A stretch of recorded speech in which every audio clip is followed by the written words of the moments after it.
Welcome, dear student, to this theory session of manufacturing processes.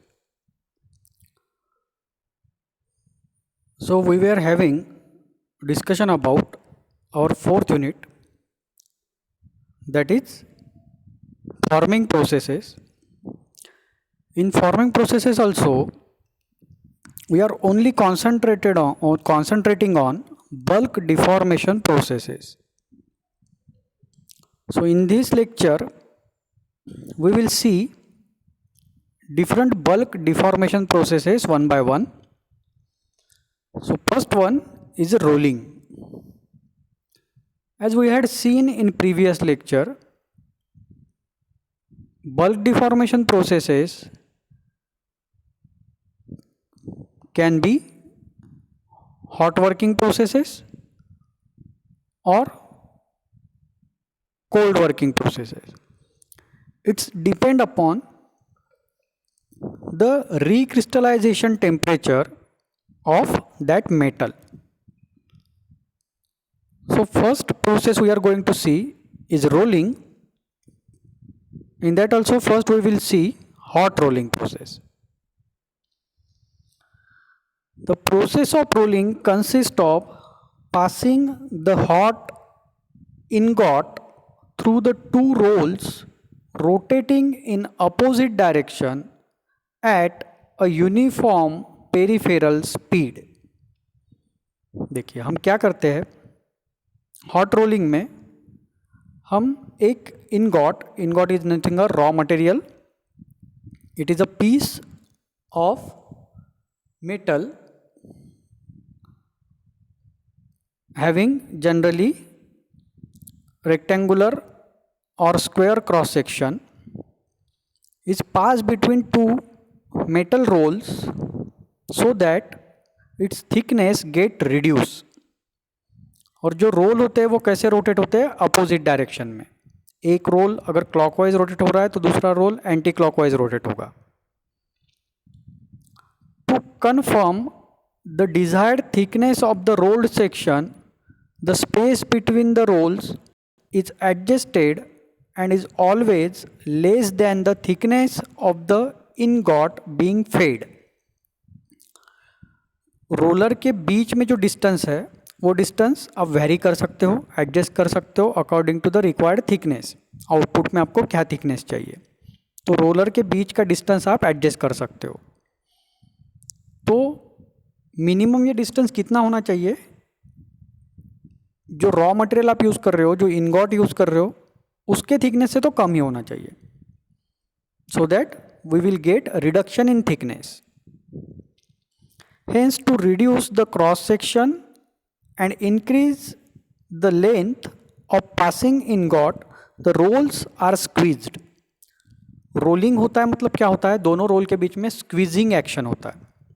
वो metal को squeeze करके उसकी क्रॉस सेक्शन एरिया क्या करते हैं? रिड्यूस करते हैं. और अगर एक डायरेक्शन से आपका रिडक्शन हो रहा है डायमेंशन में, तो दूसरे डायरेक्शन से उसमें क्या होगा? इंक्रीज होगा. तो जो विड्थ होती है, विड्थ इंक्रीज हो जाएगी और लेंथ जो होती है वो भी इंक्रीज हो जाएगी. रिड्यूस क्या हो रहा है? क्रॉस सेक्शन एरिया रिड्यूस हो रहा है, मतलब थिकनेस आपकी रिड्यूस हो रही है.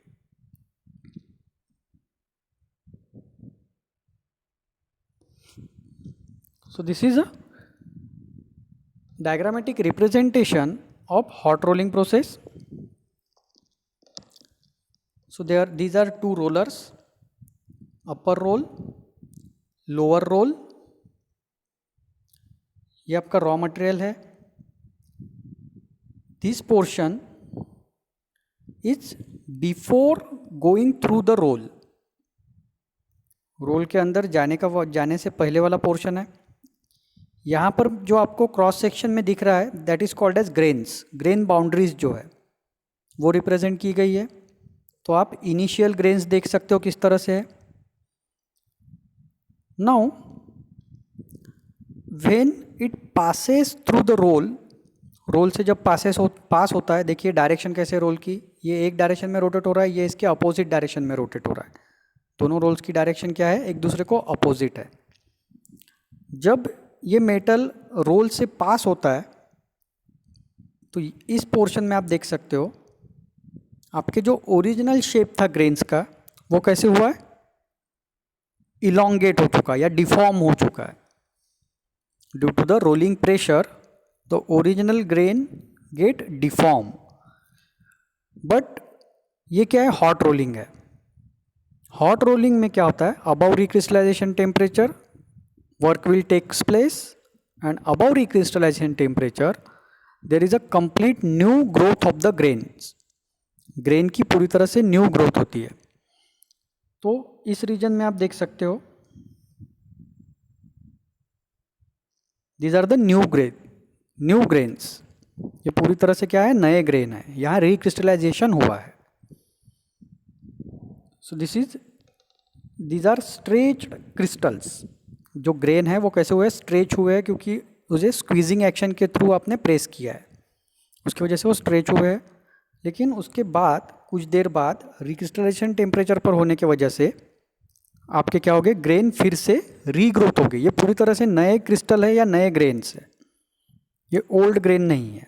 इसलिए आपको फाइनल प्रोडक्ट में कहीं पर भी इलोंगेटेड ग्रेन्स नहीं दिखेंगे इन hot rolling.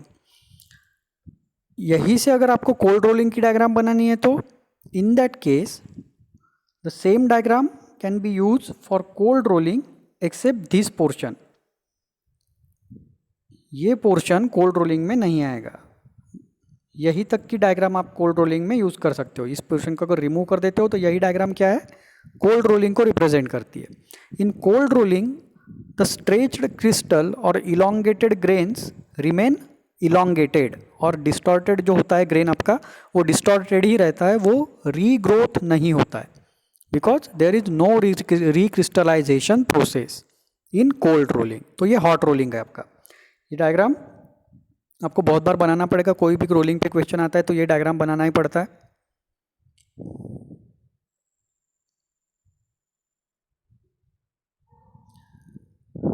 Now we will, diagram से तो मैंने आपको एक्सप्लेन किया, अब थोड़ा सा उसे थ्योरेटिकल एक्सप्लेनेशन देते हैं। When the metal passes through the rolls there is change in grain structure. Original grain structure जो था वो कैसे हो जाता है, इलोंगेटेड हो जाता है।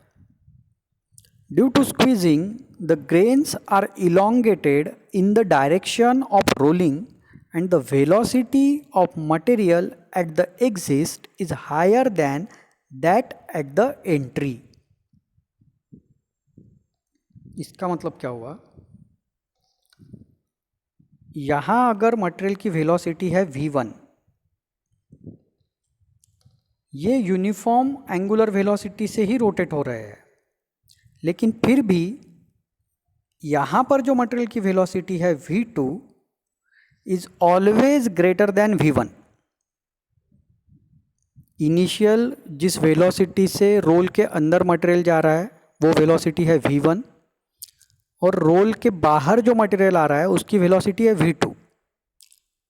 तो हमारा पॉइंट क्या है, v2 is always greater than v1। ये हमेशा ध्यान में रखना। क्यों, क्योंकि रोल तो यूनिफॉर्म एंगुलर वेलोसिटी से रोटेट हो रहे हैं, but the length of material passing through the roll and length of material leaving the roll, जितने लेंथ का मटेरियल रोलर के बीच में से जा रहा है और जो मटेरियल बाहर आ रहा है, इन दोनों के लेंथ में डिफरेंस है। जो बाहर आ रहा है उसकी लेंथ बहुत ज़्यादा है, वो इलोंगेटेड हो चुका है। जो अंदर जा रहा है वो, उस पर तो कोई वर्क हुआ ही नहीं अभी तक, तो उसकी एक वेलोसिटी है v1, लेकिन लेंथ बढ़ जाती है, लेकिन टाइम पीरियड वही है। उतने ही टाइम में ज़्यादा लेंथ का प्रोडक्ट अगर बाहर आ रहा है, मतलब क्या हुआ, आपकी वेलोसिटी बढ़ चुकी है। सेम टाइम फ्रेम है, टाइम आपका कांस्टेंट है, quantity of material is also same. अगर आप वॉल्यूम देखते हो या केजी में देखते हो तो वो वॉल्यूम सेम है, वेट भी सेम होगा उसका, but the length of material in the same time period passing through that point is increasing.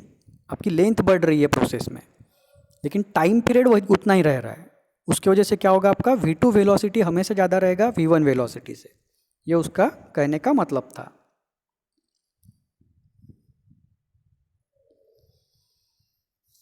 So that's why velocity of material at the exit exit के पास is higher than at the entry, entry के पास जो velocity है उससे हमेशा ज़्यादा ही velocity आपको एग्जिट पे मिलेगी।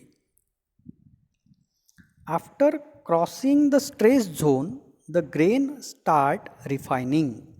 स्ट्रेस जोन मतलब जहाँ इलोंगेटेड पोर्शन है एग्जैक्टली बिलो द रोलर, वहाँ क्या होते हैं, ग्रेन इलोंगेट होते हैं। लेकिन हाई टेम्परेचर या रिक्रिस्टलाइजेशन टेम्परेचर की वजह से वो पोर्शन के बाहर निकलते ही आपका क्या होता है, रिफाइनिंग प्रोसेस स्टार्ट हो जाती है, ग्रेन फिर से रीग्रोथ होने लगते हैं।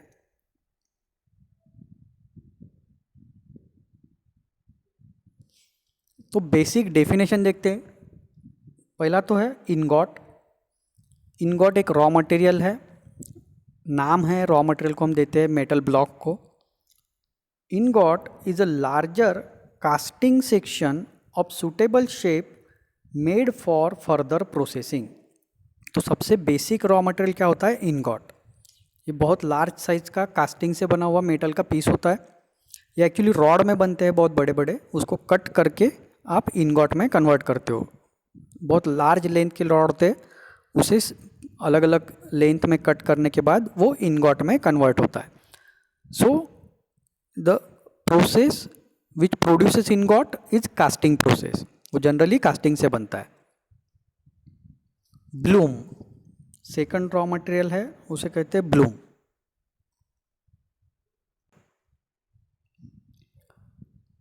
सो ब्लूम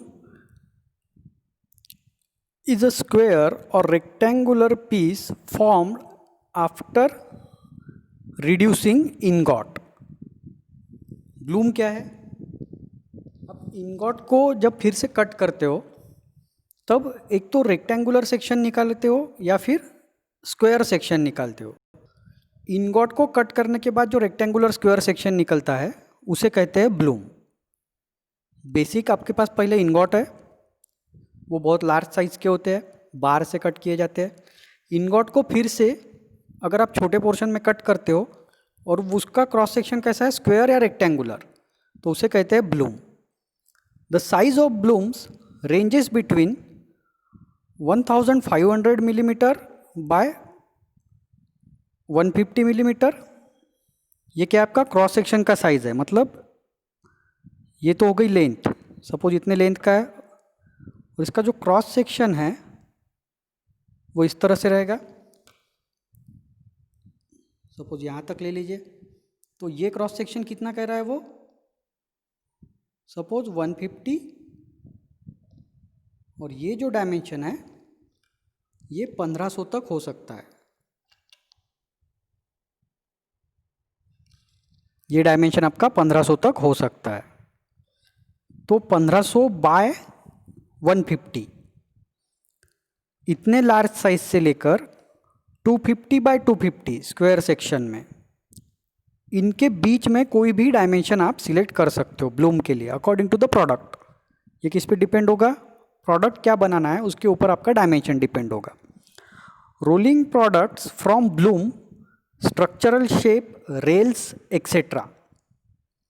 ब्लूम से जो प्रोडक्ट बनते हैं उसमें कौन से प्रोडक्ट है, डिफरेंट स्ट्रक्चरल शेप, जैसे आई सेक्शन हो गया, या रेलवे के रोड्स, रेल रोड जो कहते हैं, वो भी ब्लूम से बनाए जाते हैं। Billet, billets also form after reducing ingot but have smaller cross section. फिर से इनगॉट को कट करके बिलेट बनते हैं, लेकिन बिलेट ब्लूम से छोटे होते हैं। जो छोटे पीसेस होते हैं उसे हम बिलेट कहते हैं, और जो लार्ज डायमेंशन के पीसेस होते हैं उसे हम ब्लूम कहते हैं।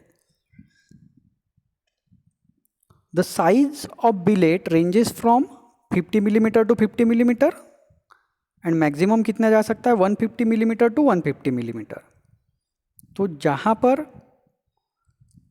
इसके डायमेंशन ख़त्म होते हैं वहाँ से आपके बिलेट के डायमेंशन स्टार्ट होते हैं। तो सिंपल अगर ध्यान में रखना है तो इनगॉट एक ओरिजिनल रॉ मटेरियल है बहुत लार्ज साइज का, उसे कट करके अगर आप लार्जर डायमेंशन में बनाते हो तो उसे ब्लूम कहते हैं।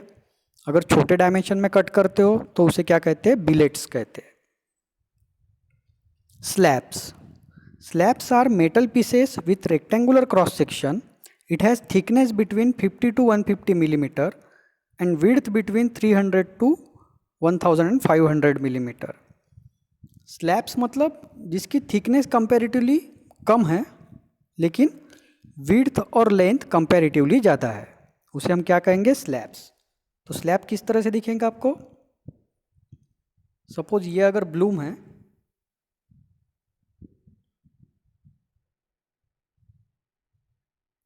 इसे हम कहेंगे ब्लूम। इसके ही जैसा बट छोटा क्रॉस सेक्शन वो हो जाएगा बिलेट।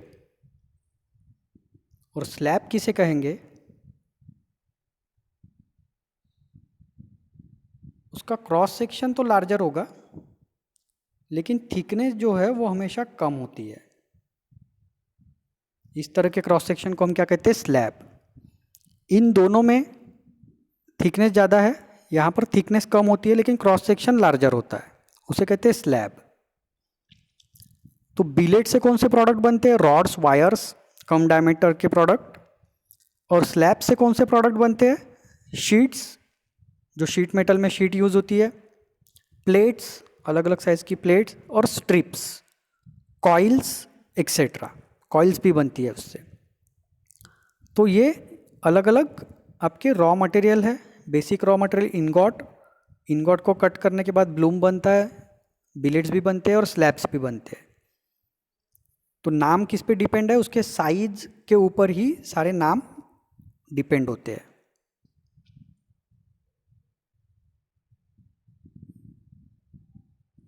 देखिए यह हो गया आपका ब्लूम। ब्लूम से जनरली कौन से शेप बनते हैं? Structural shape. यह है आई सेक्शन बीम, जो ब्रिजेस में यूज़ होता है बहुत जगह पर, या बड़ी बड़ी फैक्ट्रीज बनती है तो उसका स्ट्रक्चरल मेंबर होता है। स्ट्रसेस आपने सुना होगा, स्ट्रस बनाने के लिए आई सेक्शन बीम यूज़ करते हैं। रेल रोड बनते हैं बिलेट से। क्रॉस सेक्शन इस तरह से होता है बिलेट का। थिकनेस कैसी है? बहुत ज़्यादा है कंपेरेटिवली। बिलेट ये ब्लूम जैसा ही होता है लेकिन इसमें क्रॉस सेक्शन कम होता है। इसमें क्या बनते हैं आपके? बार्स और रॉड्स, छोटे डायमेंशन के प्रोडक्ट। फिर होता है स्लैब। स्लैब में आपको क्या डिफरेंस मिल रहा है? इसका क्रॉस सेक्शन एरिया तो बहुत बड़ा है लेकिन थिकनेस बहुत कम है, उसे कहते हैं स्लैब। ये कौन से काम में आता है? Plates, sheets and coils. इस तरह की कॉइल्स आपने देखी होगी, ट्रक पर बड़ी बड़ी कॉइल्स जाती है, वो कॉइल्स सारी स्लैब से बनती है। तो ये सारे प्रोडक्ट रोलिंग के प्रोडक्ट है। Structural member, rail road, plate, sheet, coils, अलग अलग साइज के बार्स, रॉड्स, ये सारे कौन से प्रोडक्ट है? मैक्सिमम रोलिंग के प्रोडक्ट होते हैं।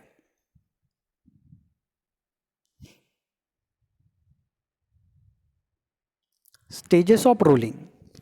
अब एक बहुत लार्ज डायमेंशन का बार है, इसी बार को ले लीजिए। इसका dimension suppose 100 millimetre by 100 millimetre है और इससे मुझे बनाना है एक बहुत स्मॉल डायमीटर का सर्कुलर रॉड। इसका क्रॉस सेक्शन है रेक्टेंगुलर स्क्वायर, उससे मुझे सर्कुलर रॉड बनाना है। तो ये इतनी इजी प्रोसेस नहीं है या इतना सिंगल पास में आपका रोलिंग हो जाएगा। एक बड़ा लार्ज साइज का रेक्टेंगुलर बार डायरेक्टली छोटे साइज के सर्कुलर बार में कन्वर्ट हो जाएगा, ऐसा कुछ भी नहीं होता। Number of times this bar is passes through the different roles and finally it get converted into the desired product। तो यहाँ पर वही स्टेजेस समझाने की कोशिश की गई है। ये हो गया पहली स्टेज, ये आपका रॉ मटेरियल है।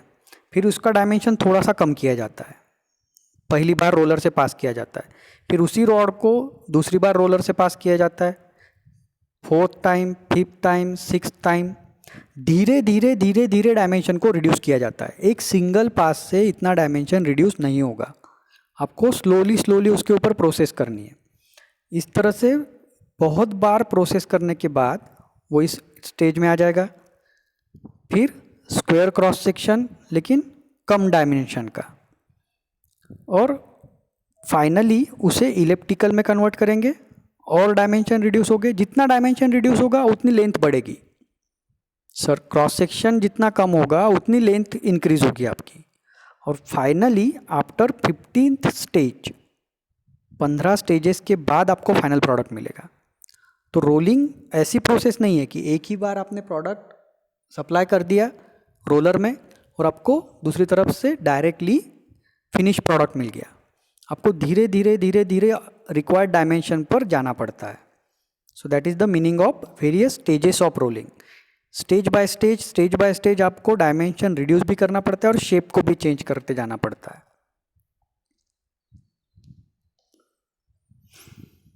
Now types of rolling mills, मतलब अलग अलग टाइप के रोलिंग मिल्स जो इंडस्ट्री में यूज़ होते हैं उसको हम एक बार देखेंगे। ये यूनिवर्सिटी में बहुत बार पूछा जाता है टाइप्स ऑफ रोलिंग मिल। तो टाइप्स ऑफ रोलिंग हम जिस बेसिस पे देखने वाले हैं वो है नंबर ऑफ रोल्स, यानी उस मशीन में कितने रोलर यूज़ किए जाते हैं मेटल को कॉम्प्रेस करने के लिए। According to the number or arrangement of the rolls, rolling mills are classified as two high rolling mill. नाम से थोड़ा बहुत आइडिया आ जाता है कि उसमें 2 रोलर होंगे क्योंकि उसका नाम टू हाई है। 3 हाई रोलिंग मिल, अब इसमें 3 रोलर होंगे। 4 high rolling mill, it includes 4 rollers. Tandem rolling mill, अब इसमें मल्टीपल रोलर्स रहेंगे। क्लस्टर रोलिंग मिल, इसमें भी मल्टीपल रोलर रहेंगे, मोर देन 4। प्लैनेटरी रोलिंग मिल, इसमें भी मल्टीपल रोलर रहेंगे। तो 4 के बाद नाम थोड़े थोड़े चेंज हो गए हैं।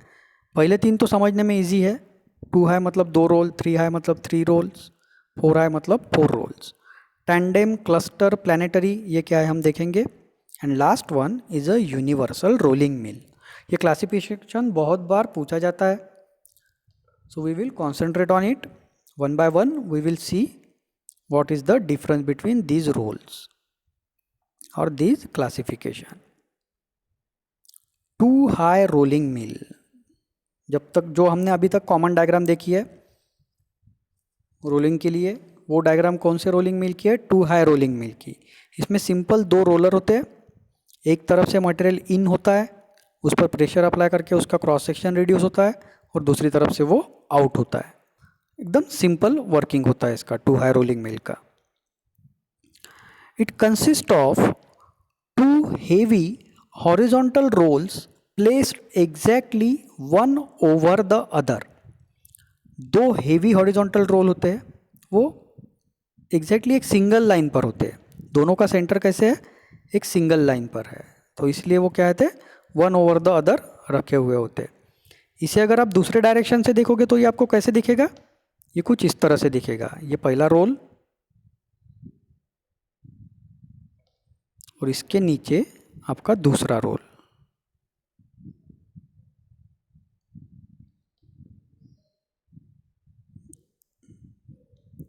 और यहाँ पे जो मैं हैचिंग से शो कर रहा हूँ, अगर आप सामने से देखते हो तो आपको यहाँ पर आपको मटेरियल दिखाई देगा। ये हो गया आपका फ्रंट व्यू से अगर रोलर को देखोगे तो 2 रोलर है और दोनों के बीच में ये जो अलग कलर से मैंने दिखाया है वो क्या आपका मटेरियल है या रॉ मटेरियल है। इसे ही अगर साइड व्यू से देखते हैं तो आपको ये डायग्राम दिखाई देगी, क्योंकि रोल आपको डिस्क की तरह दिखेगा साइड व्यू से। The space between the 2 rolls can be adjusted by rising or lowering the upper roll, whereas the position of lower roll is fixed. एक रोल हमेशा फिक्स होता है और ये रोल आप ऊपर या नीचे दोनों तरफ एडजस्ट कर सकते हो for accommodating different cross section of work pieces. अगर वर्क पीस लार्जर है तो आप रोल को थोड़ा ऊपर उठाओगे, छोटा वर्क पीस आपको रोल करना है कम थिकनेस का तो रोल को आप नीचे लेके आ सकते हो। तो distance between 2 roller can be adjusted any time, not in between working. Work start होने से पहले आप उसे एडजस्ट कर सकते हो। Both the rolls rotate in opposite direction to each other. दोनों एक दूसरे के अपोजिट रोटेट होते हैं। एक ही डायरेक्शन से रोटेट होंगे तो मटेरियल आगे नहीं बढ़ेगा, अगर अपोजिट डायरेक्शन से रोटेट होते हैं तो मटेरियल ऑटोमेटिकली क्या होगा, आगे बढ़ते जाएगा। इन this type their direction of rotation is fixed and cannot be reversed. ये अगर इसी डायरेक्शन में रोटेट हो रहा है तो आप इन दो रोलर की डायरेक्शन रिवर्स नहीं कर सकते, यू कांट रिवर्स इट। अब मैं कहूँगा कि इसे मुझे इस डायरेक्शन से रोटेट करना है और इसे इस डायरेक्शन से रोटेट करना है, तो ये पॉसिबल नहीं है। वो किसी एक ही डायरेक्शन से रोटेट करोगे, मगर आपको यहाँ से ही इनपुट देना है और यहीं से आउटपुट लेना है। मैं इसके अपोजिट नहीं कर सकता। आप यहाँ से इनपुट और यहाँ से आउटपुट, ये पॉसिबल नहीं है, क्योंकि डायरेक्शन ऑफ रोल उसके लिए चेंज करना पड़ेगा आपको, और वो नहीं होता है। तो डायरेक्शन फिक्स है, दोनों रोलर्स का डायरेक्शन फिक्स है और हमेशा एक दूसरे के अपोजिट रहता है। तो ये हो गया 2 हाई रोलिंग मिल। 3 हाई रोलिंग मिल, 3 हाई रोलिंग मिल में 3 रोलर्स होते हैं इस तरह से। अब इसमें होता क्या है, पहला पास जो आपको यहाँ पर दिखाया गया है, इनिशियली मटेरियल को यहाँ पर फीड किया जाता है, उसका क्रॉस सेक्शन रिड्यूस होगा। सेम मटेरियल को उसके बाद नीचे के रोल से पास किया जाता है। सेम मटेरियल, यहाँ पर ये अलग अलग दिखाया ज़रूर गया है, लेकिन ये अलग अलग है नहीं। होता क्या है, यहाँ से मटेरियल एंट्री करेगा, यहाँ पर कुछ क्रॉस सेक्शन रिड्यूस होगा उसका, ये मटेरियल आगे जाके फिर से रोटेट होकर नीचे के 2 रोल से पास होगा, इसलिए इसको क्या नाम दिया गया है, रिवर्स पास। सेम मटेरियल फर्स्ट पास होता है ऊपर के 2 रोलर से, और उसके बाद वही मटेरियल बेंड होकर फिर से नीचे के 2 रोलर से पास होता है। It is called as reverse pass. मतलब आपका एक सिंगल सेटअप है, ये तीनों रोलर का मिला के एक सिंगल सेटअप है। इस सिंगल सेटअप में आप 2 बार क्रॉस सेक्शन रिडक्शन अचीव कर सकते हो। So we can achieve the cross section reduction 2 times in a single pass. इसे मशीन के लिए ये सिंगल ही पास हो गया, मशीन के लिए हम मल्टी पास नहीं कह सकते। तो एक बार मटेरियल इस तरह से जाएगा और उसी पास में कंटिन्यूसली वो वापस आएगा। तो ये सिंगल पास में 2 बार रिडक्शन अचीव होता है 3 हाई रोलिंग मिल में। यही डिफरेंस है 2 हाई और 3 हाई के बीच में। It consist of 3 horizontal rolls position directly one over the other, फिर से एक दूसरे के ऊपर रहते हैं exactly. The direction of rotation of upper and lower roll are same, but the intermediate rolls rotate in the opposite direction. ऊपर का और नीचे का दोनों रोल सेम डायरेक्शन में रोटेट होते हैं। अगर आपने यहाँ डायरेक्शन ऑब्जर्व किया है, देखिए ये इस डायरेक्शन में रोटेट हो रहा है और नीचे का भी उसी डायरेक्शन में रोटेट हो रहा है, लेकिन सेंटर रोल है वो दोनों को अपोजिट डायरेक्शन में रोटेट होता है। इस तरह से रोटेशन होगा तभी मटेरियल पास हो पाएगा, नहीं तो मटेरियल उसी जगह पे रहेगा।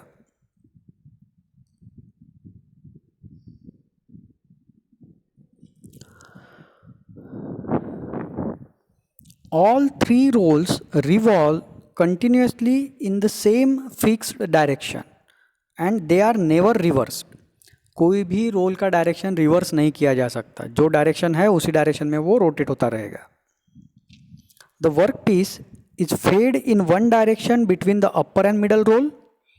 पहला पास होगा आपका ऊपर का रोल और सेंटर का रोल इनके बीच में से, and in the reverse direction between the middle and lower roll. और वही मटेरियल रिवर्स डायरेक्शन से कहाँ से पास होगा, नीचे के 2 रोलर के बीच में।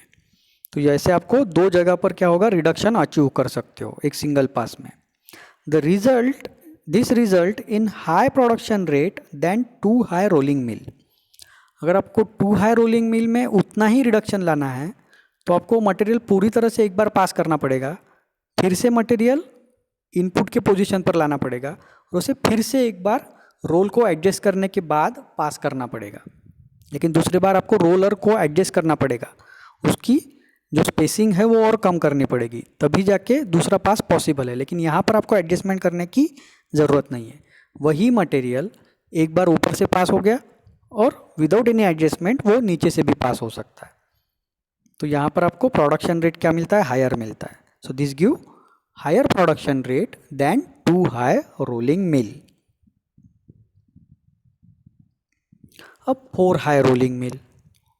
4 हाई रोलिंग मिल अब ऐसा नहीं है कि 3 हाई रोलिंग मिल में 2 बार पास हुआ तो 4 हाई रोलिंग मिल में 3 बार पास होगा. It is not like that. 4 high rolling mill is the advance version of 2 high rolling mill only. Diagram देखने के बाद आपको पता चलेगा. यहाँ पर कॉन्टैक्ट में 2 ही रोलर है जैसे 2 हाई रोलिंग मिल में होता था, लेकिन इन 2 रोलर को सपोर्ट करने के लिए 2 लार्ज साइज रोलर एक्स्ट्रा लगाए गए हैं. इसका यूज़ क्या होता है हम देखेंगे, लेकिन पहले डायग्राम समझ लेते हैं. अगर आप ऊपर के पोर्शन को छोड़ देते हो, इतना ही पोर्शन पे कॉन्सेंट्रेट करते हो, इतने ही पोर्शन पे, so it is nothing but a 2 high rolling mill. ये 2 हाई रोलिंग मिल ही है.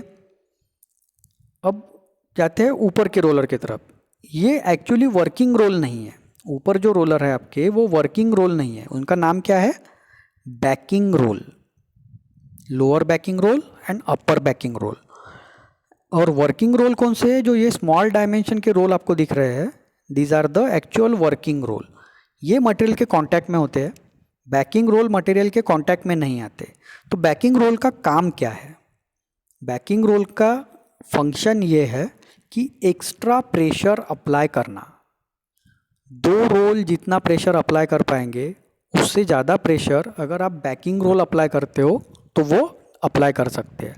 तो बैकिंग रोल का काम है कि अपर और लोअर वर्किंग रोल को कंटिन्यूसली अंडर प्रेशर रखना, ताकि जितना रिडक्शन 2 हाई रोलिंग मिल में अचीव होता है उससे ज़्यादा रिडक्शन आप 4 हाई रोलिंग मिल में अचीव कर सकते हो due to use of backing role.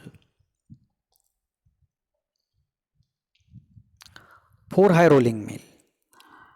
It consists of 4 horizontal rolls, that is 2 of smaller diameter and 2 of larger diameter arranged directly one over the other.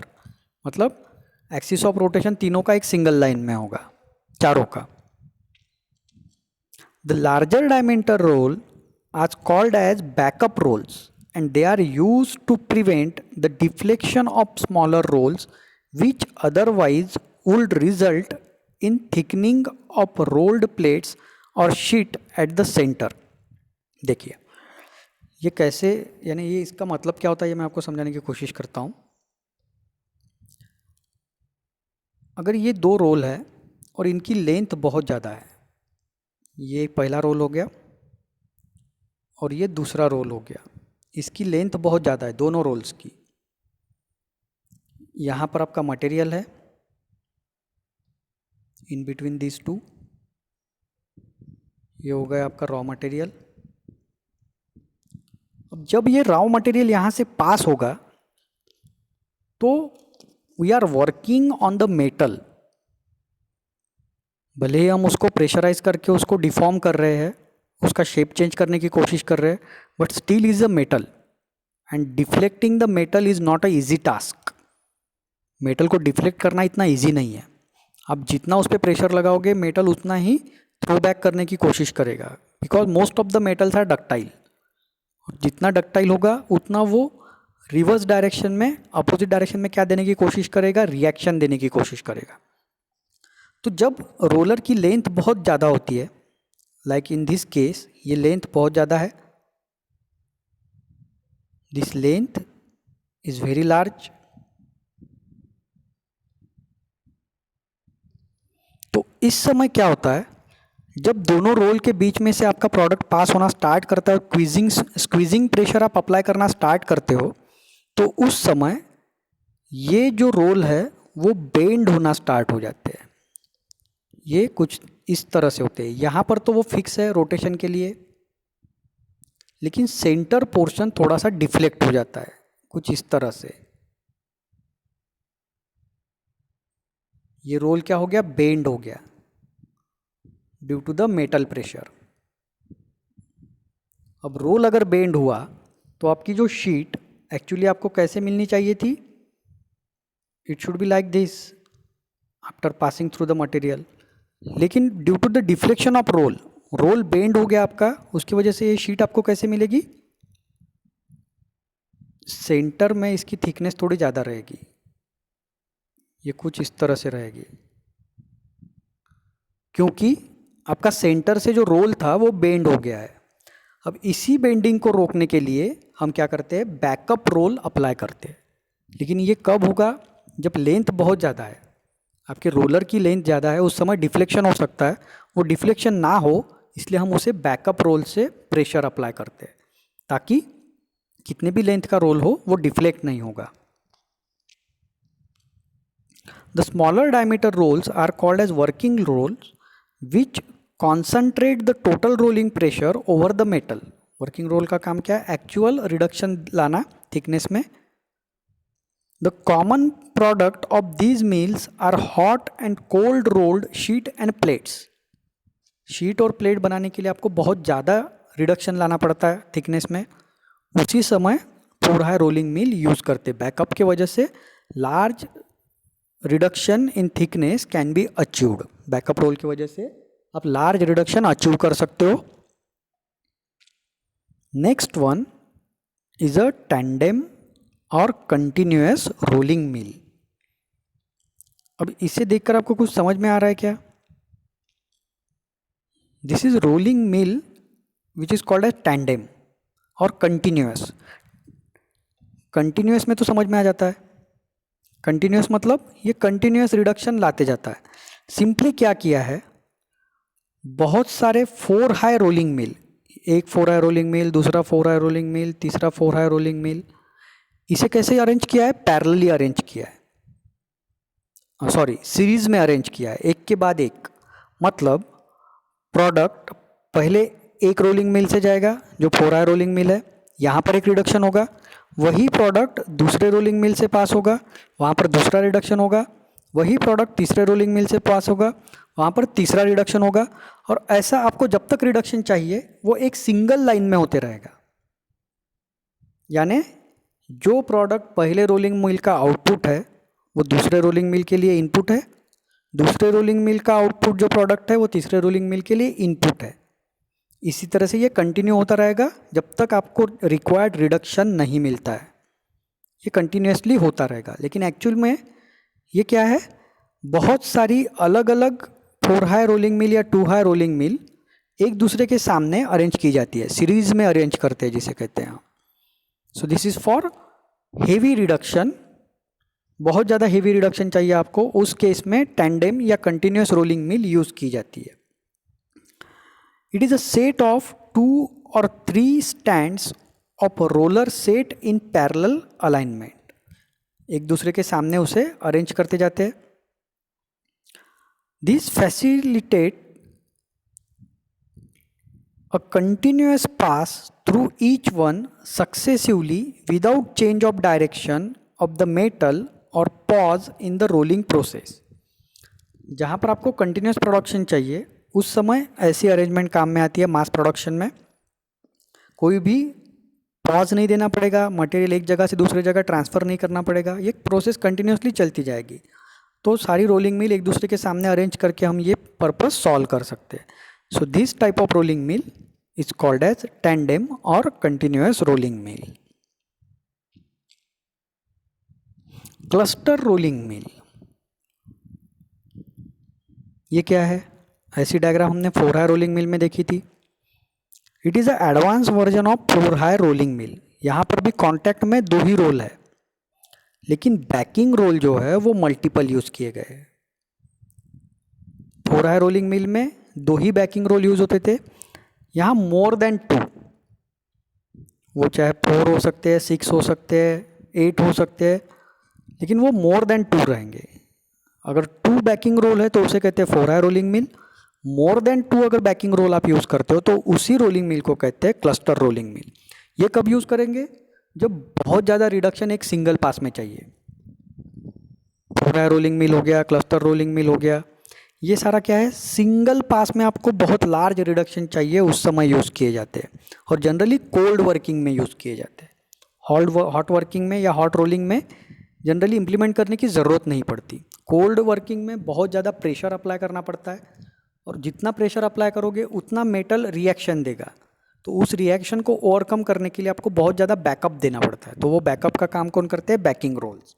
तो यहाँ number of backing role हमने बढ़ा दिए हैं, तो रिडक्शन एक single pass में बहुत ज़्यादा आप अचीव कर सकते हो।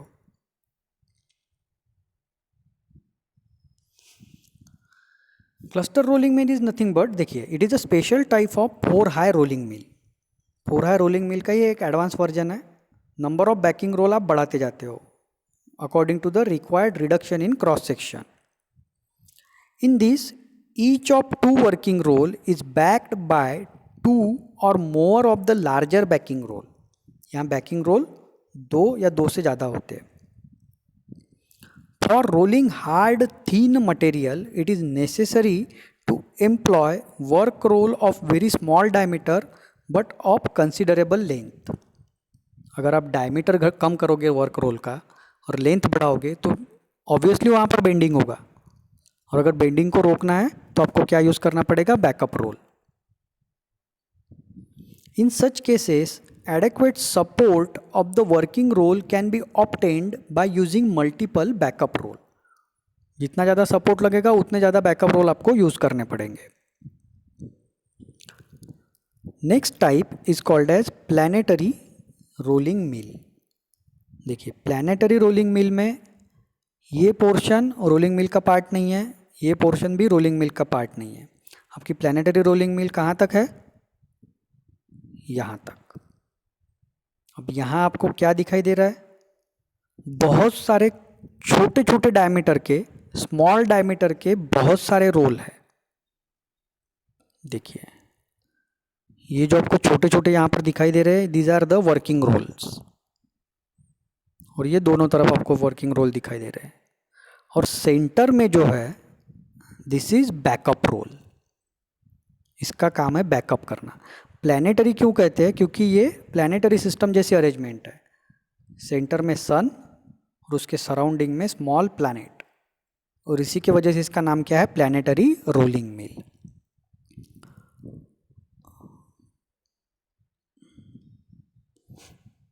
अच्छा, प्लैनेटरी रोलिंग मिल में मटेरियल को फीड करने के लिए फीड रोलर यूज़ किए जाते हैं. ये आपके फीड रोलर है. ये सिर्फ मटेरियल को फीड करने के लिए, रिडक्शन के लिए यूज़ नहीं होता है. रिडक्शन सारा का सारा कहाँ पर होगा? यहीं पर होगा. तो ये फीड करने के लिए रोलर है, और ये मटेरियल को आगे बढ़ाने के लिए और दो रोलर यूज़ किए गए. ये रोलिंग मिल का पार्ट नहीं है. पहला सेट और लास्ट वाला सेट, मिडल सेट जो है वो क्या है? आपका प्लैनेटरी रोलिंग मिल.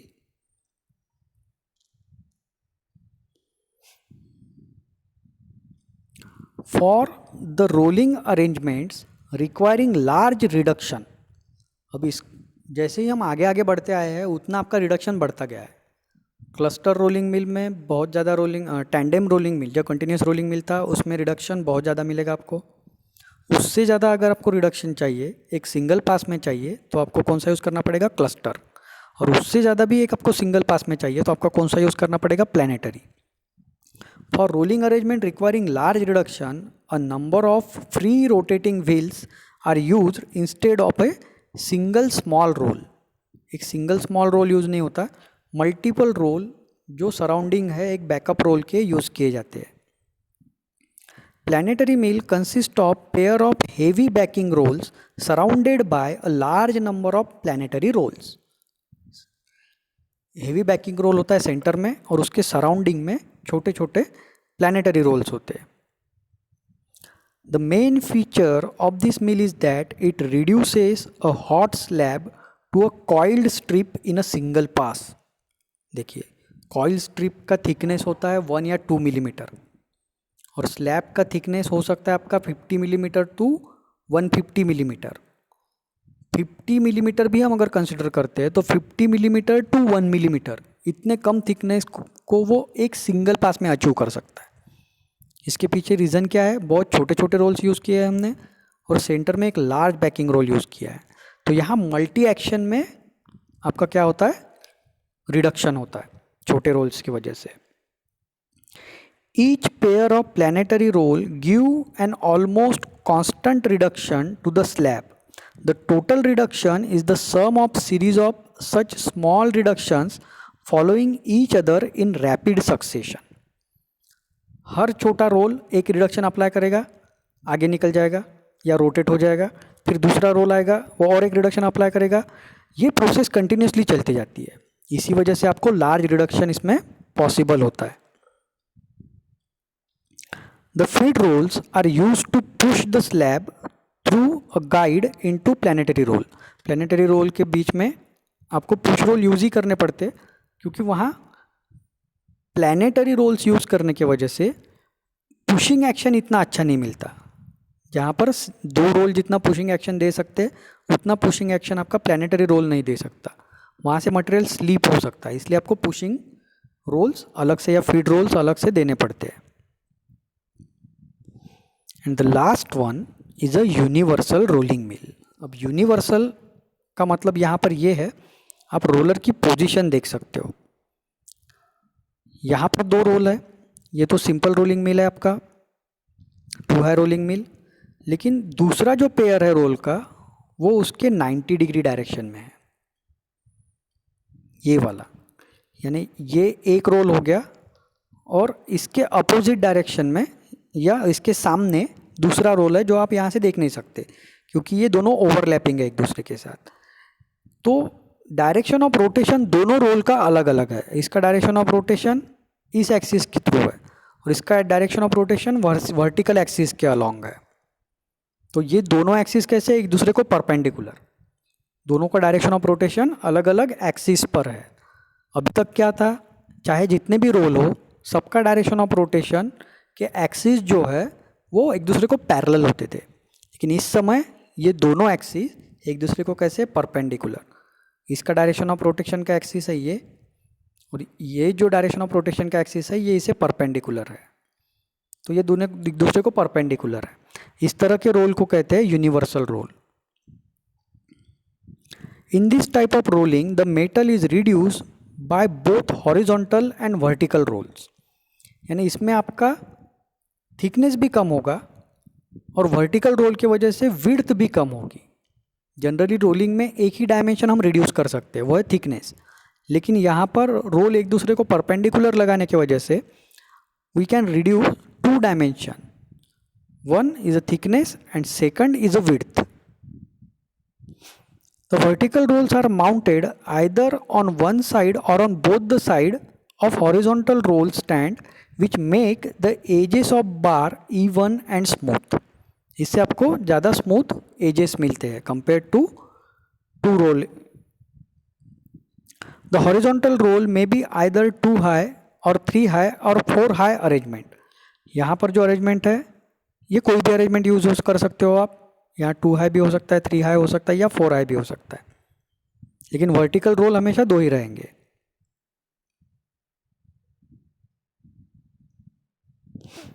अब ये हो गया हॉट रोलिंग। कोल्ड रोलिंग और हॉट रोलिंग में क्या डिफरेंस रहेगा? कोल्ड रोलिंग में रिक्रिस्टलाइजेशन पॉसिबल नहीं रहेगा। जो कोल्ड वर्किंग और हॉट वर्किंग में डिफरेंस है, exactly same difference is between hot rolling and cold rolling. Cold rolling is used for producing bars of all shapes, rods, sheets and strips. Cold rolling is generally employed for providing a smooth and brighter surface finish to the previously hot rolled steel. देखिए hot rolling में हमने disadvantage क्या देखे थे? एक तो scaling होती है सरफेस के ऊपर, दूसरा डायमेंशनल एक्यूरेसी अच्छी नहीं होती। These two are the disadvantage of hot rolling. Scaling, due to scaling, surface finish is not smooth. So what we do, we initially reduce the large thickness into very small thickness by hot rolling. जहाँ पर large deformation की ज़रूरत होती है वहाँ हम hot rolling use करते हैं पहले। अब उसके बाद जब आपको उस प्रोडक्ट को फिनिश करना है तो सेम हॉट रोल्ड प्रोडक्ट आप कोल्ड रोल्ड करते हो ताकि आपको फाइनल फिनिश अच्छा मिले, सरफेस भी अच्छा मिले, सरफेस फिनिश अच्छा मिले और डायमेंशंस भी एक्यूरेट मिले। तो पहले हॉट रोलिंग से लार्ज रिडक्शन होगा डायमेंशन का, उसके बाद कोल्ड रोलिंग से क्या होगा, फिनिशिंग होगा। It is use to finish the hot rolled components to close tolerance and improve their hardness and toughness. Cold rolling से हार्डनेस इंप्रूव होती है, टफनेस इंप्रूव होती है, तो उसके लिए हम कोल्ड रोलिंग यूज़ कर सकते हैं। हॉट रोल्ड जो ऑलरेडी हो चुका है उसकी हार्डनेस इंप्रूव करने के लिए, टफनेस इंप्रूव करने के लिए। The same type of rolling mill as in hot rolling are use for cold rolling. Types of rolling mill में कोई डिफरेंस नहीं है, सारे के सारे कोल्ड रोलिंग में भी यूज़ होते हैं और हॉट रोलिंग में भी यूज़ होते हैं। डिफरेंस क्या होगा? Difference is only the size. Large size machines are required for cold working, and smaller size machine can easily do the hot working work because less pressure or force is required for hot working and very large force and pressure is required for cold working.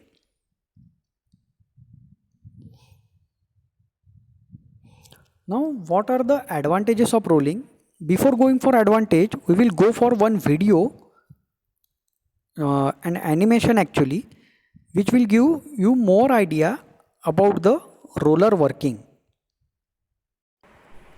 So let's see one video about rolling process.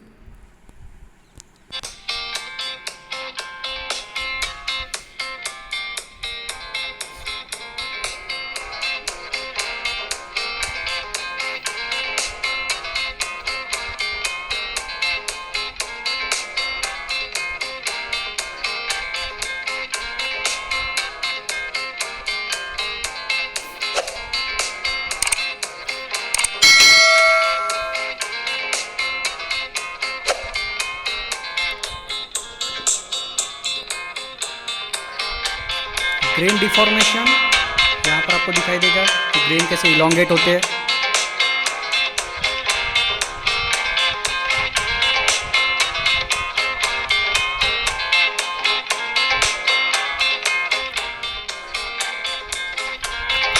ये है 4 high rolling mill.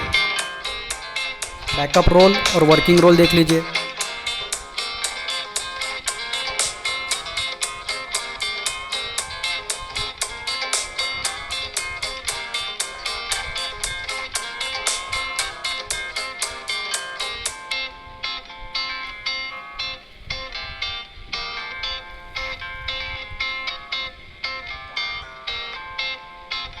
Backup role का use क्या है? Bending avoid करना.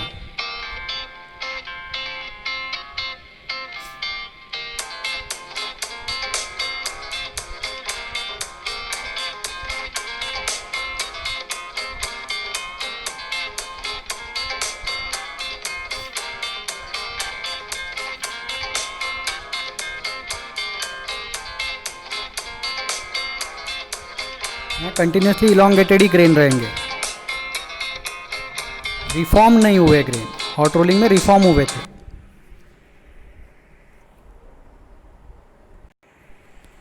To high मिल और 2 high rolling mill, 3 high rolling mill, 4 high rolling mill and cluster high rolling mills. Now we will study in detail. 2 high rolling mill, we have a 2 rollers, upper roller and down roller. This is a metal plate or ingot with the grains in the plate. Roller will start rotating and plate will travel between these rollers and these grains will change.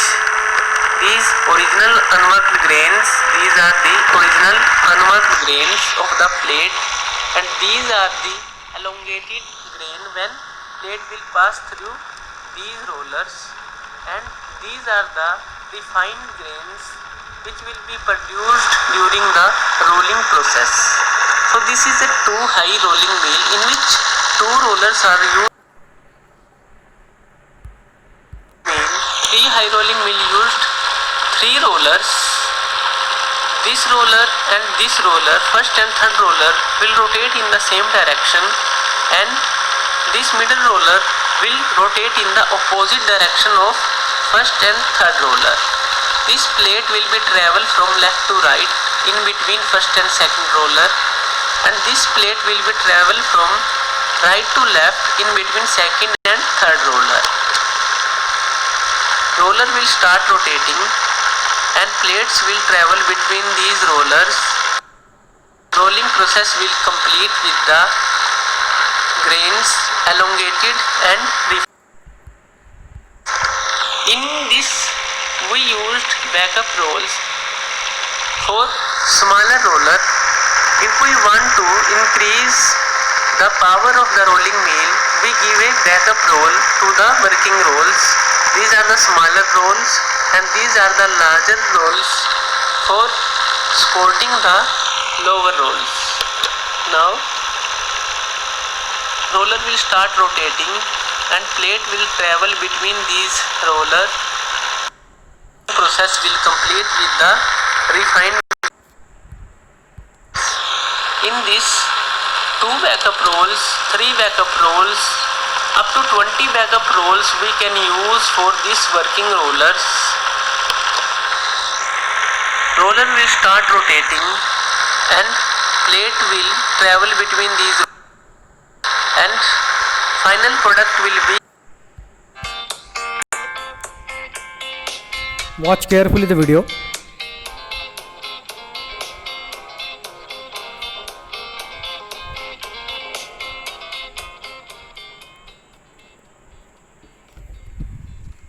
Roller एक motor के साथ connect होते हैं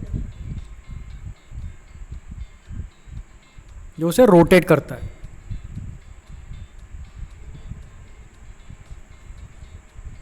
देखिए hot metal approach कर रहा है roller को। इस तरह से एक्चुअली रोलर कनेक्ट होते हैं मशीन पर। टॉप रोल एडजस्टेबल रहेगा, बॉटम रोल फिक्स रहेगा।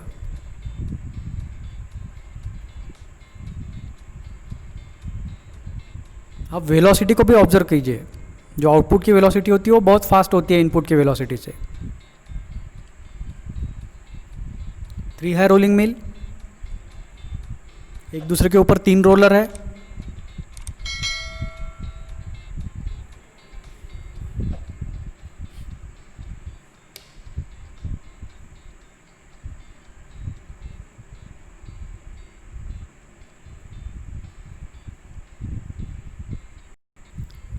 पहला रिडक्शन होगा middle roller and bottom roller. Velocity observe कीजिए, आउटपुट की वेलोसिटी बहुत फास्ट होती है।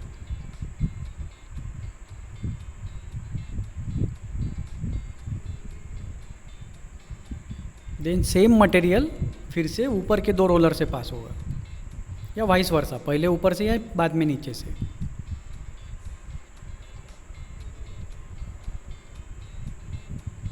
प्रोडक्शन रेट इसमें थोड़ा हाई होता है कंपेयर टू 2 हाई रोलर। 4 है रोलिंग मिल, 2 स्मॉल रोलर जो वर्किंग रोलर होते हैं एक्चुअल, और उसके 2 बैकअप में backup roller.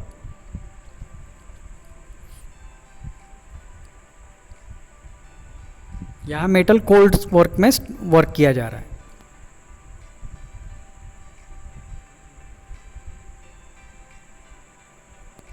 Reduction in dimension यहाँ बहुत ज़्यादा मिलता है comparatively.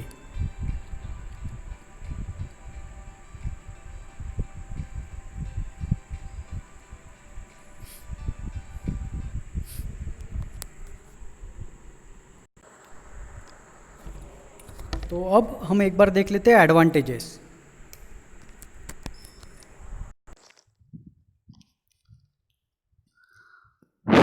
So comparative to all other forming process, ये एडवांटेजेस हम कैसे बता रहे हैं? Comparison all other to forming process, rolling produces extremely tight tolerances as well as an attractive finish.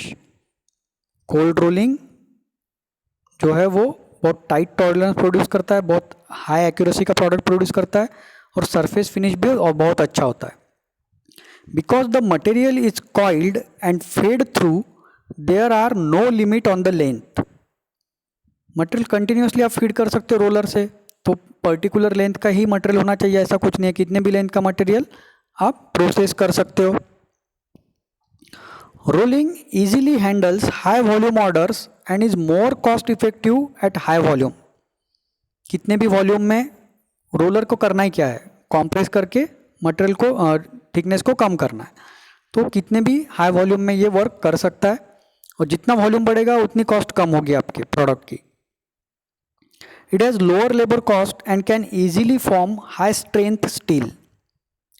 Labour cost बहुत कम होती है क्योंकि मशीन में करने जैसा कुछ नहीं है, कॉम्प्लिकेटेड वर्किंग नहीं है, और हाई स्ट्रेंथ स्टील को भी ये वर्क कर सकता है, अलग अलग शेप में कन्वर्ट कर सकता है। इन केस ऑफ हैंड, तो ये हो गए एडवांटेजेस ऑफ रोलिंग। तो ये लेक्चर हम यहीं पर रुकते हैं. So we will stop here for this lecture. Have a good day. Don't forget to mention your name in a comment section of video. Thank you.